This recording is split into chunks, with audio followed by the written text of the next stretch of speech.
Hello, everyone. This is Chris Hardesty from Rainbow Babies and Children's Hospital. Welcome to Scoliosis Dialogues, the official podcast of the Scoliosis Research Society. We're very excited to be doing a combined podcast. So I'll introduce my co-host for today, Carter Clement.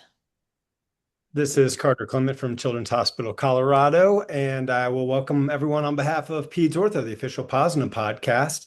And like you just heard, we're excited for this shared opportunity to discuss a mutual interest, pediatric spinal deformity.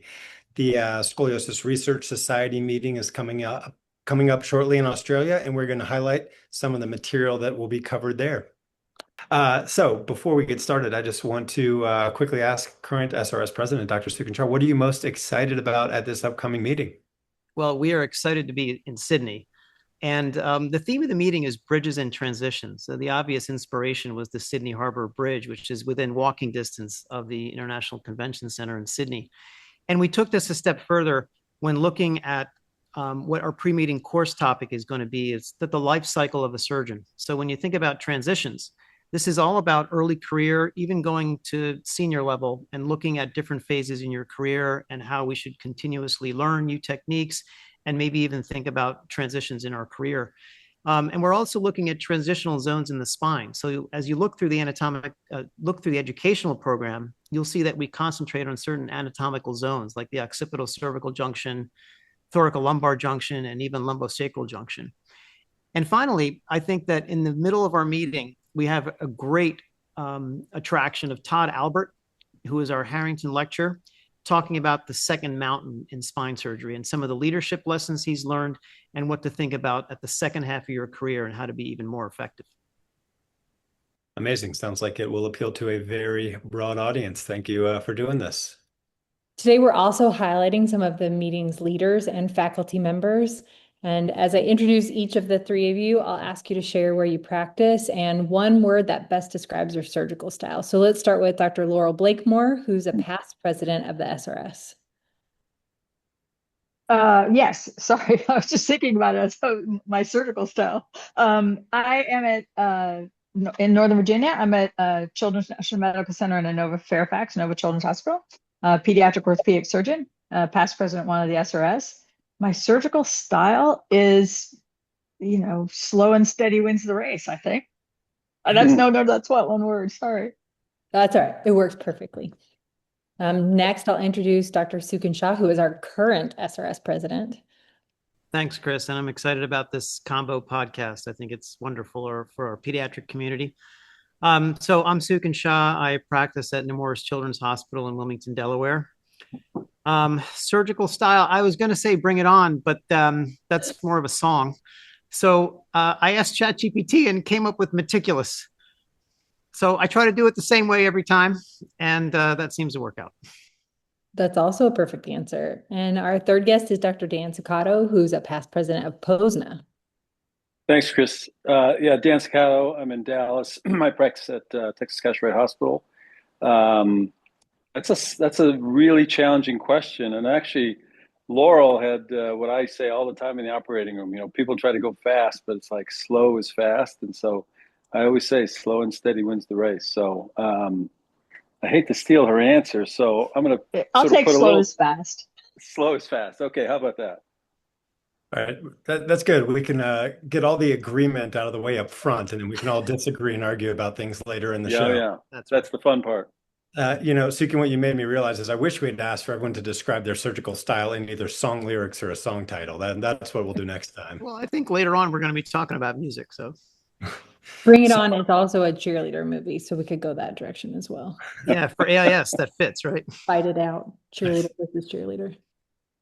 So now that we've got introductions out of the way, we're going to start with some general spine conversation. Then we will highlight some of the sessions that our guests will be leading at the upcoming meeting. And finally, we're going to chat about some hot topics in the field. So to start with, in the spirit of continuing education, I'd like to ask each of you to share something that you have learned recently, or at least in the last few years, about spine surgery that has changed your practice. Why don't we go in reverse order and start with Dan? Well, I think one of the things that I've always continued to learn is about complications. And I think one of the biggest challenges we have is, complications, number one, how to avoid them, but also how to if they happen, because they are going to happen, the most important thing is the next step. And I think one of the things I've learned in the last, let's say 5 years or so, is that if you learn from other disciplines, like aviation is probably the most common that we listen to, or the analogy is pretty straightforward, is, fighter pilots and other pilots. I'm not a pilot, so someone's going to have to keep me honest if this is actually true, but reading on it is that the first thing that happens or should happen when something bad or something unexpected happens is to do nothing, is to take a step back, gather your senses, ask a friend. And really the next thing is the most important step. And continuing along the airline industry, they study the number of bad decisions it takes to crash a plane, the National Transportation Safety Board, and the average was 7. And so it just goes to show that, you can make 1 or 2 bad decisions, but you may get a little turbulence or a lot of turbulence, but just don't crash the plane with bad decisions, one after another. Suken, how about you? I'm going to choose 2, if you don't mind. One is about spine surgery itself. And we started out broadly thinking we needed to pay more attention to the sagittal plane, which is absolutely true. So was trying to put as much kyphosis as possible into everybody who is not kyphotic, because we know the apex is lordotic. And now there are alignment targets that should be customized for each patient. So a lot of this has trickled down from our adult deformity colleagues, like the pelvic angles and how lordosis at the distal end is fixed. A lot of the variability happens in the proximal lumbar spine and distal thoracic spine. So I'm paying a lot of attention to the thoracolumbar junction and trying to align the kyphosis specifically for each patient. And we're teaching the fellows that too. And so my second is about teaching. I think I know a lot more about how adults learn and different learning styles. And I'm trying to also customize the way our fellows and residents learn in the operating room and in the clinic, and trying to really make it the best experience possible. That's awesome. I'm sure they appreciate it. Laurel, you're going to round things out for us? I think maybe not in the last couple of years, but in the last 5 to 10 years, I've changed practices, 5 or 6 years ago, and really how much better I could do with a team mentality in the OR.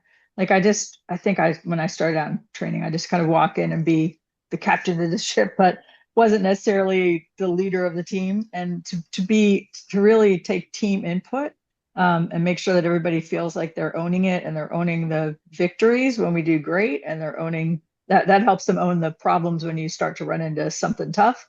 And I really feel like I've gotten way better at that, and understanding how really important that is to optimal performance and optimal outcomes. Yeah, great answers. I'll hand things back over to Chris. Laurel, right back to you. And now we're going to talk a little bit about the sessions that you and Dr. Sucato are moderating or leading at the annual meeting. Your session is an abstract session on pediatric spinal deformity. We were hoping to know if there were any papers or topics in that section that you're particularly excited to hear about.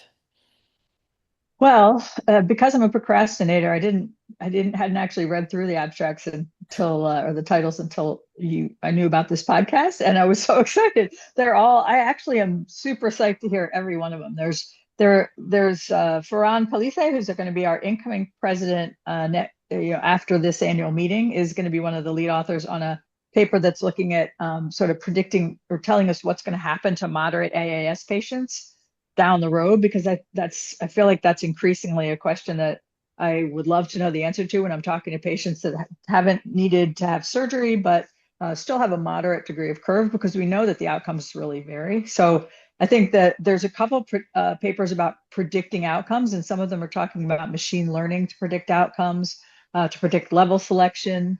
There's some papers about predicting the progression of the curve below LIV. So sort of what's going to happen to these kids after the pediatric orthopedic surgeon takes care of them and into adulthood are going to be really great. And then I think the last thing in that session is that there's some good papers looking at the use of our new 3D classification system, which I think is going to be really helpful for us as we come to understand more how that's going to be important for us in our practice. So I am super excited about all the talks.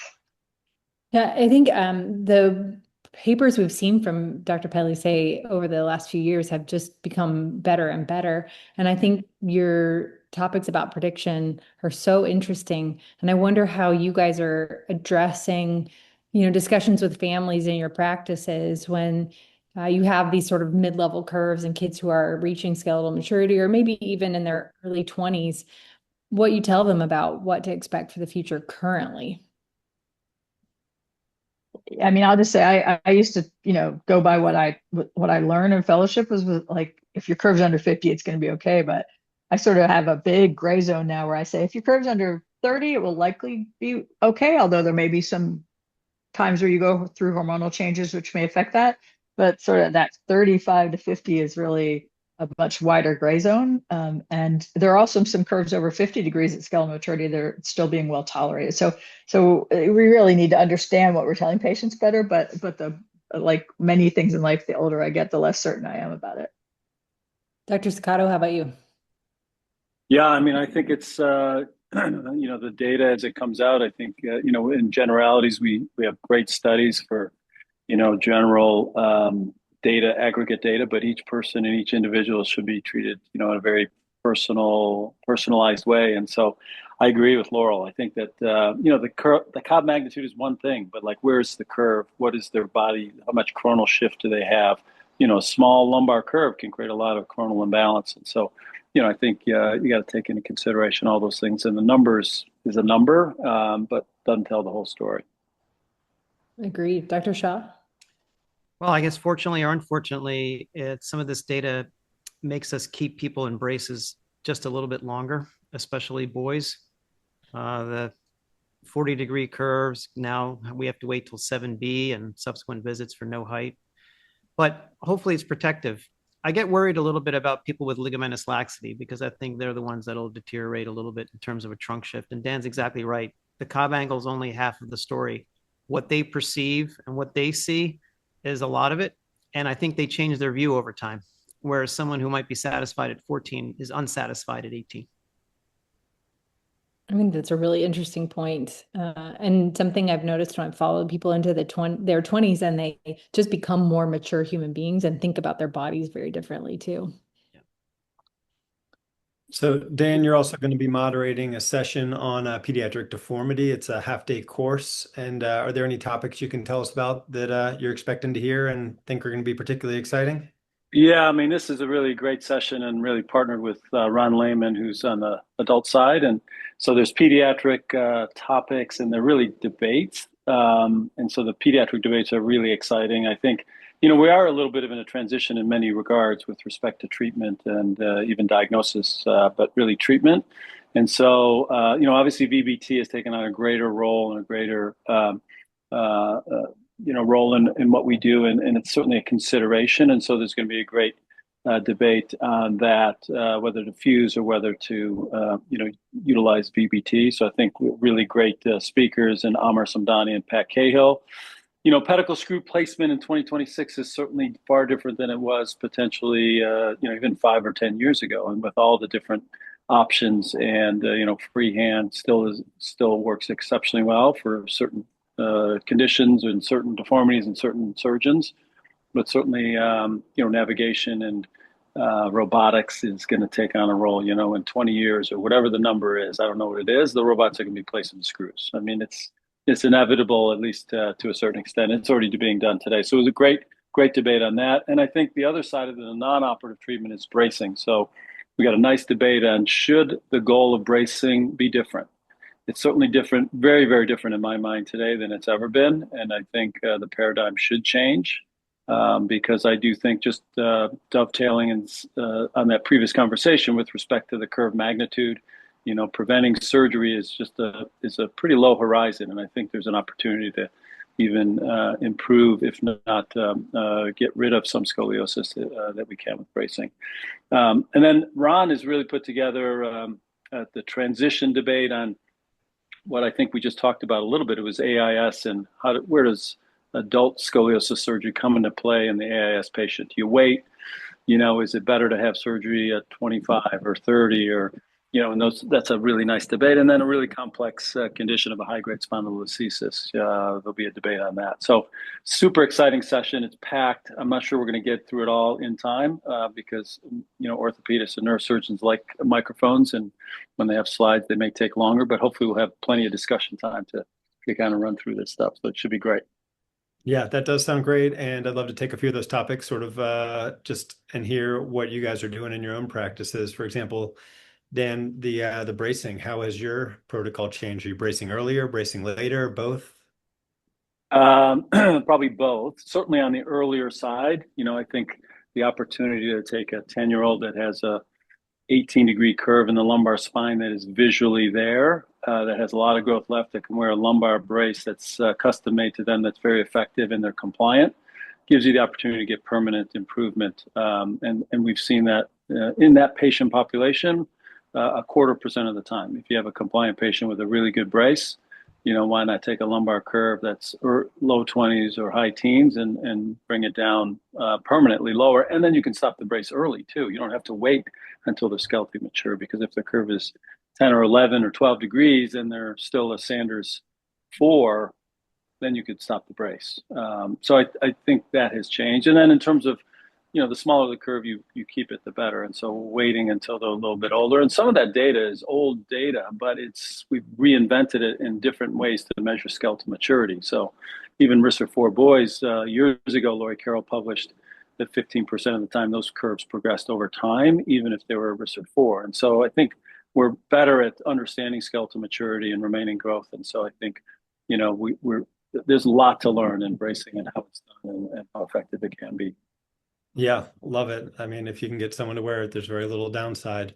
And then, we can't hit on any controversies and not talk at least briefly about tethering. So, Dan, where do you stand on VBT in your practice these days? Yeah, I'm very selective. I think there's huge opportunity on certain curve types. For me in the thoracic spine, and I've always loved anterior surgery. So when we used to do instrumentation through the scope and fuse them, the 1AR curve always was a huge opportunity to save distal fusion motion segments. So for me, a thoracic curve that you can stop a tether at T12 or L1 where you're fusing to 2 or 3 is a no-brainer. In the lumbar spine, I think that it's evolving. I think if you have to fuse to L4 and leave somebody with 2 motion segments and potentially you can tether in the lumbar spine, I think it's very controversial still, but I think those who are leading the charge have really kind of put together some good data that we can lean on to be, very thoughtful about utilizing a tether and with improvement compared to, the alternative of a fusion. So those are some sort of 2 groups that in my mind make a lot of sense. Yeah, I'm sure there's going to be a lot of good discussion on lumbar tethering at the upcoming SRS meeting. Suken, what about you? What's your tether practice or your tether recommendations like these days? Well, all of us had a very robust thoracoscopic experience with anterior fusion and rods. And so we adopted tethering in the thoracic spine pretty quickly. And I would say our experience follows very much the Gartner innovation cycle. We had early excitement with good results, and everybody looks awesome at a year. And then at 18, 24 months, you start to see some breakage and have to revise these. And people may think the revision's easy. I actually think there's good data to show these revisions are obviously harder than a routine AIS case. And we're starting to see some pretty bad long-term outcomes. There's going to be a symposium, not at the annual meeting, but at IMAS, if I can give you a teaser. It goes something like from 1AR to VCR with a couple of tethers in between. So it's a great technology, and I think so many of us want it to work. And maybe the second generation devices will be better, but I think a lot of us are moving towards what we would call it a hybrid. A selective thoracic fusion, which gives you superior control of the thoracic curve, addresses the rib hump, which I don't think thoracic tethering does very well, and then preserves motion in the lumbar spine, probably where it's most important. Yeah, love it. Laurel, what about you? Yeah, I was a pretty early adopter also of tethering, but I feel that for many thoracic curves, it's just proved that with the good, motion analysis data that we have now from Shriners Philadelphia and other places, that the juice is probably not worth the squeeze because of the continued higher rate of complications. So I'm with Suken. I've been moved more towards hybrid selective thoracic fusion, and then a tether. My biggest concern, and I really have to make the family listen to this conversation, is that there's also some concern that if you fused, you could have fused at L3, but then you tether them to L4 to try to get that extra control. They end up, if they fail, which they may not, but if they do, they'll end up fused to L4. And that L3-4 is so important, I think, for the kids' long-term health of their spine, that really concerns me. So I make them understand that the best I can before we would agree. And I also try not to go to L4 with the tether at all. So it's for sure a practice that's evolving, and I'm really looking forward to hearing those conversations. These were really good things to discuss, but I'm going to move on from slightly controversial things to other hot topics in the field, which includes that all of our practices have been altered by a pretty big influx of a wide variety of enabling technologies. So what I want to ask you guys is it's a two-part question. Which ones have changed your practice the most? And then what steps have you taken or are you taking to make sure that they don't detract from your trainees' education? So this time I'll start with Suken. Well, there's a couple of different categories of enabling technologies. I think that moving beyond COBs, bovies, and osteotomes, we've adopted some power instruments, both for pedicle preparation and as well as facetectomy and posterior column releases, such as ultrasonic cutting devices. So I think they've been great at limiting the time and bleeding, because I like to do the routine PCO, as Dan knows. And then I think what you're really asking about is navigation and robotics. And navigation's been at our place since 2012. We use it for the more complicated stuff, and I think it makes us better, especially in the more complex things. We emphasize safety, and this is a great way to place screws in places that are quite difficult.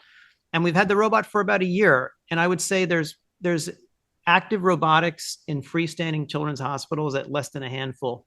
So why has it not been adopted so widely in pediatric deformities? Because there's obvious challenges. So we want to study those challenges. We want to look at the learning curve, and we want to look at the data to see how this can help patients. And there's a whole realm of how these enabling technologies can help surgeons prevent overuse injuries, cognitive load, and maybe extend your career. So I think those are important aspects to look at, and we want to see if we can generate the evidence to prove this is actually better, rather than what some people use as a hallway trophy. How about Dr. Blakemore next? For me, navigation has definitely changed my practice in the last 3 or 4 years. I use a surface topography navigation technique that hopefully soon we'll be able to adopt with an MRI-based synthetic CT. So we can really, not only have we already minimized the radiation risk, I think, for the team, but we've minimized the radiation for the patient if we can adopt that as a newer technology for navigation. And I have to say, I feel that I'm a little more accurate and struggle a little less with the ones I used to struggle with at right side of T4 and things like that with the navigation. And it doesn't slow me down. I think with the trainees, I don't want them not to be able to put pedicle screws in freehand, or to have to stop if the navigation's not working that day. So we really have to pay attention to how we train them, and I think everybody does this and make sure that they pick their starting point and then look at the nav and then go back and watch what's happening and feel what's happening. And you just can't let them. They start to look up the screen like it's a video game sometimes and not even look down at the patient to see what's happening. So that part makes it more stressful, maybe to Suken's point, than less stressful in terms of the cognitive load on the surgeon who's supervising what they're doing. But I think overall it's really helped in my practice, and certainly helped the team in terms of the radiation exposure rather than shooting a ton of fluoro when I'm struggling. And Dr. Sucato. Yeah, I think we have 5 surgeons who are busy, and so the nice thing is that everybody, as Brandon Ramos says on our team, he says we all do it the same, but just a little bit different. And so, we have folks that use navigation on every case. We have surgeons that use it on only select cases. We have 2 different types of navigation. And then I generally am just a freehand person, very rarely use navigation. I do think it has some challenges. It's slower, generally speaking, even if for those who are very facile on it, to me, it's still slower in an idiopathic, for example. And so I think, the technology is, we're sort of in a funny period where, as Suken mentions, only a handful of places have the robot. It's probably, a learning tool, but it's also probably a marketing tool. I mean, if you're doing things with the robot, it's probably has some marketing, benefits to the institution, which I think are very reasonable.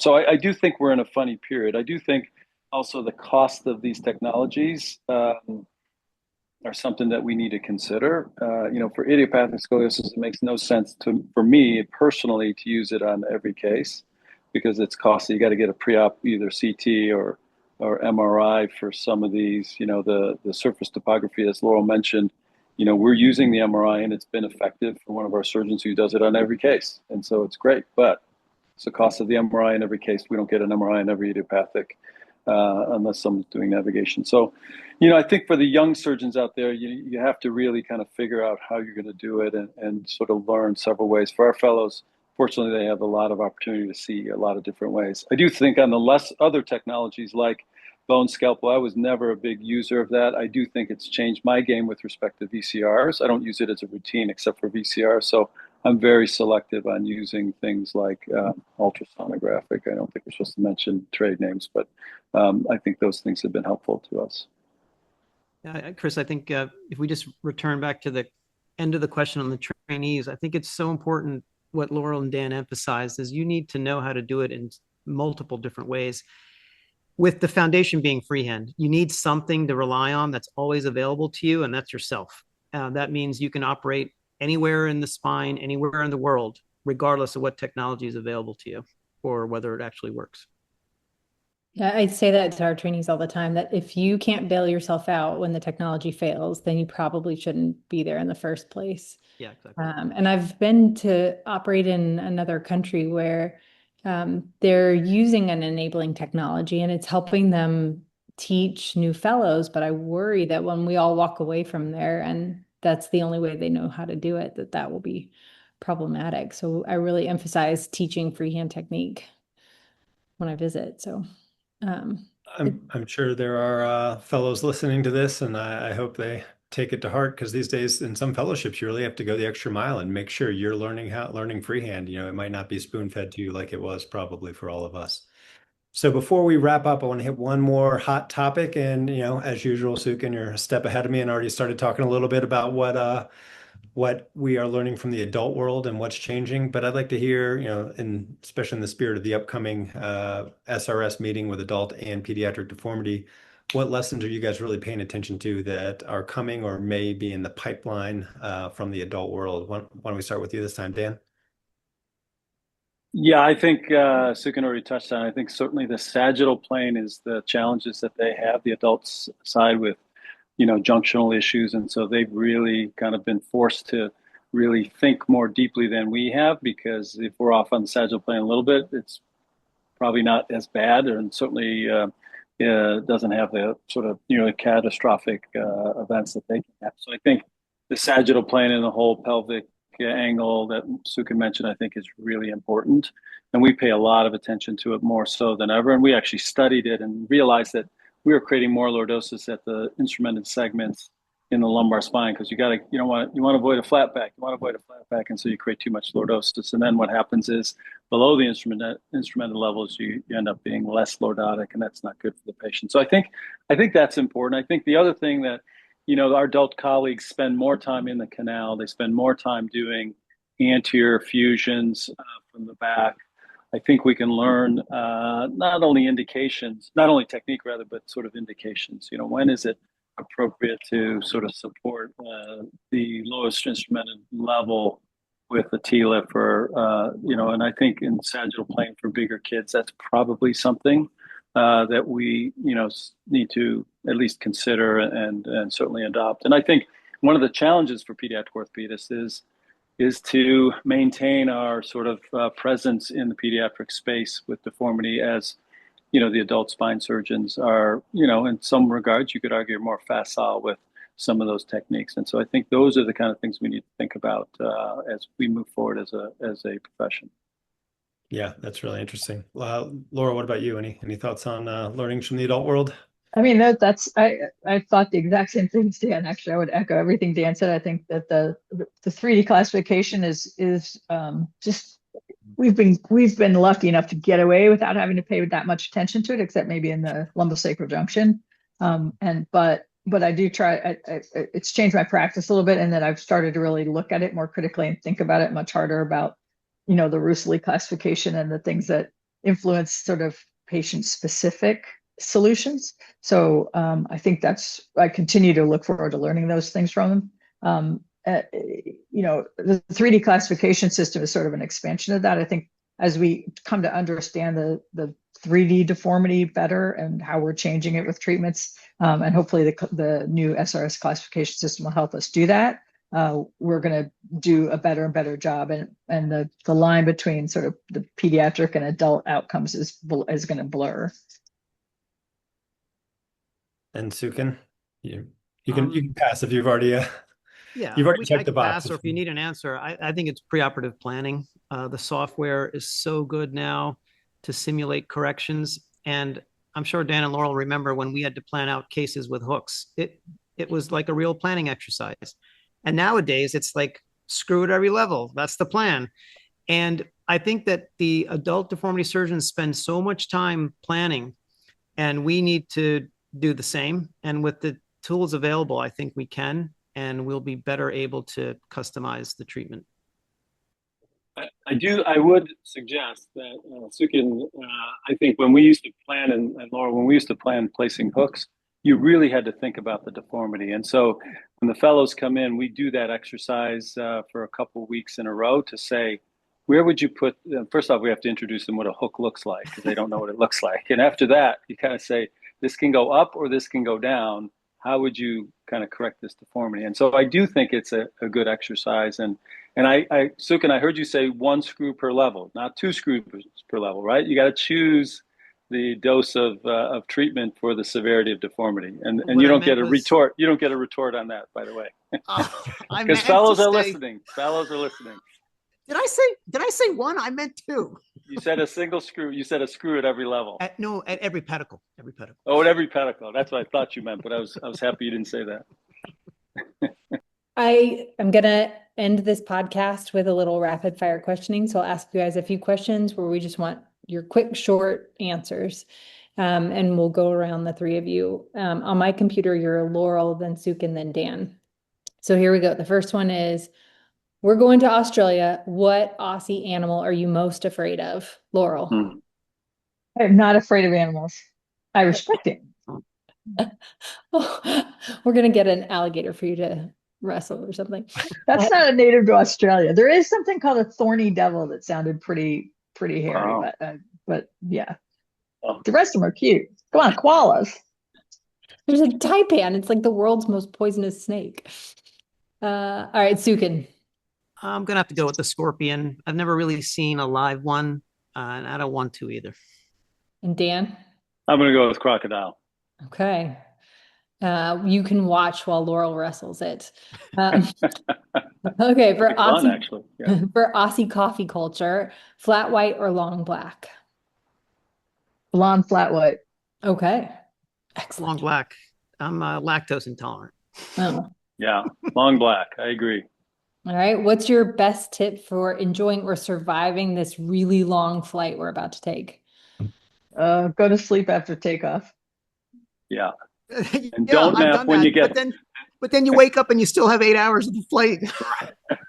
So I think a deliberate plan is to do a little bit of work, pick out a great movie, and definitely sleep. And then when you land, I think most of us are from North America are going to be landing in Australia in the morning. So get out there, get sunlight, and maybe exercise, and try to get on Australian time as soon as possible. Yeah. I think Australia is the hardest, New Zealand and Australia, the hardest for me to accommodate to. And I think the key is not to take a nap until it's, try to get on their time as soon as you can, which means that first day has got to be painful. Go for a run, get a workout, get out in the sun. So I agree. Okay, then what's use the oh, coffee? go ahead. Use the coffee to Yeah, Go exactly. for that long glass. What's your absolute favorite surgical instrument, Laurel? Cobb. A cob. Okay, Suken. Mm. I've gone smaller. I like the Freer or a Penfield 4. Okay, Dan. Yeah, that's my second favorite, Woodson. Okay, oh, very similar instruments though. Yeah, yeah. What song are you most excited to hear come on in the OR, Laurel? Oh, Rocky Road to Dublin from the Sinner soundtrack, or basically anything from the Sinner soundtrack right now. I'm hooked on it. Wow. Okay, Suken.